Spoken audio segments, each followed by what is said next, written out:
ప్లాన్కి సంబంధించి అవుట్పుట్ అనేది ఇలా వస్తుంది. దీనినే గ్రిడ్ అంటారు. గ్రిడ్ వలన మనకి ప్లాన్కి సంబంధించి అన్ని డీటెయిల్స్, అంటే మెయిన్ డోర్ ఏ పదంలో వచ్చింది, కిచెన్ ఎక్కడ వచ్చింది, బెడ్రూమ్స్ ఎక్కడ లొకేట్ అయ్యాయి, టాయిలెట్స్ ఏ జోన్స్లో వచ్చాయి అనే అన్ని అంశాలు డీటెయిల్గా పిన్ టు పిన్ మనకు తెలుస్తాయి. ఇలా ప్లాన్కి సంబంధించి గ్రిడ్ ఉంటే కానీ మనకి దిక్కులు, మూలలు, మెయిన్ డోర్ ఏ పదంలో వచ్చింది, హాల్, కిచెన్, బెడ్రూమ్స్, టాయిలెట్స్ ఏ జోన్స్లో వచ్చాయి అనే అంశాలు మనకి తెలియవు.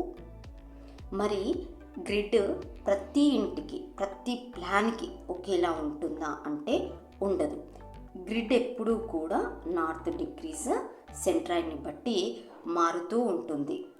గ్రిడ్ మారినప్పుడల్లా మన ప్రాపర్టీలో ఈ దిక్కులు, మూలలు అన్నీ కూడా మారుతూ ఉంటాయి. కాబట్టి గ్రిడ్ లేకుండా వాస్తు చూడడం అనేది 100% తప్పు. గ్రిడ్ లేకుండా వాస్తు చూడడం వలనే వాస్తులో మంచి రిజల్ట్స్ అనేవి రావడం లేదు.